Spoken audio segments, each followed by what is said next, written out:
We're going to go to Claire on the line from Edgware. Speak to us, Claire. Yes, good afternoon. Well, my father knew Nelson Mandela, and when he was in London, the African community shielded him because they were convinced that Thatcher was going to have him arrested. But the Winnie Madikizela Mandela, who was remembered in Soweto, is the young 22-year-old beautiful Xhosa girl who married Nelson at 22. She had about 8 years of marriage, and then he was whisked off. And for the next 27 years, around 20 years of that, she was arrested. Yeah. She was hounded. She was tortured. Her children were terrorized. Absolutely. She had to move and move and move. That's right. And she was a victim of the apartheid regime. The apartheid regime brutalized her so much and turned her into the woman she became. She wasn't that woman when she first started out. Oh, no, Claire, no, that's where... Hold on, stop a minute. Yeah. She became so pathological, and it was a vociferal hatred of the people that supported the regime that took her husband away from her, that tortured her. Claire, hold on, can I ask you a question? I'm not defending necklacing, it is wrong. I didn't say you are, Claire, can I ask you a question? You've got to remember that it is the real criminal was the apartheid regime, not the monsters it produced who became a product of that regime. You referenced Hamas, and you said Hamas is terrible. Are we going to condemn the 20-year-old conscript, Israeli conscript, who killed an innocent demonstrator in Gaza? He was cheering, he was happy. See, I don't know what to do in situations like this. You know, if I interrupt, people accuse me of interrupting somebody. Is he a criminal, or is the occupation the real criminal? Wait, what does one do? Right, can I say something now, Claire? Are you all right? Yeah, Claire? You don't need my permission to speak. If you've got something to say, say it. All right. I'm going to ask you a question. I'd appreciate it if you respond to the question I ask and not give an unrelated comment, please.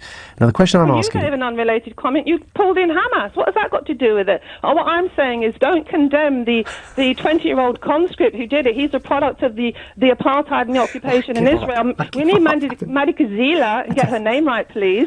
Yeah. Mandela was a product of the South African apartheid system. All right, Claire.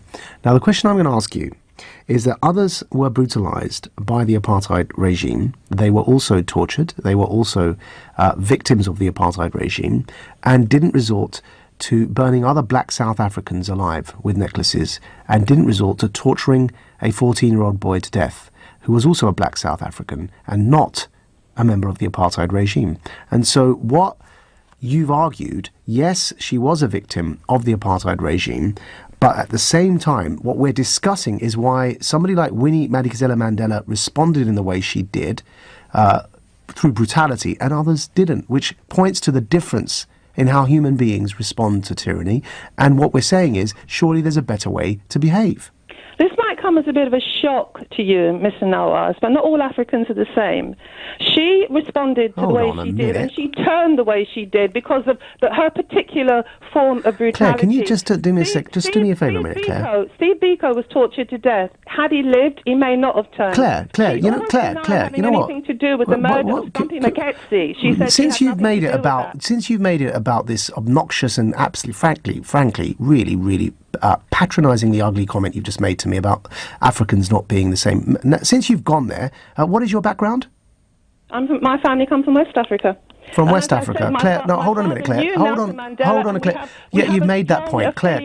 We have a strong affiliation with the anti-apartheid movement. It's very emotional for African-descended people. Well, no, it's very emotional for you. It's very emotional for you, Claire. Claire, it's obviously very emotional for you. It's not very emotional for Stephen Bush, who was partially descended from South Africa, and others who spoke to us with a calm and level head, without implying somehow that I'm being racist for having this conversation and seeking complexity and implying that all Africans are the same. What kind of ridiculous and frankly irrational comment is it to make when I'm the one arguing that actually Winnie wasn't the same as Nelson, wasn't the same as other South Africans who didn't burn people alive, and therefore by definition there are different reactions to apartheid, and her reaction with necklacing and being involved in the Mandela United Football Club must be called into question. And finally, Claire, what I'll say to you, because it took me ages to even get a word in edgeways with your rant, but what I'll say to you is, frankly, you talk about people being brutalised by prison and torture and how they respond.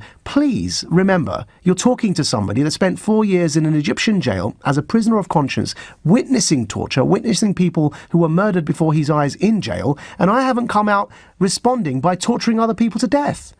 Instead, I have a radio show. You know, honestly, sometimes the arrogance of people astounds me.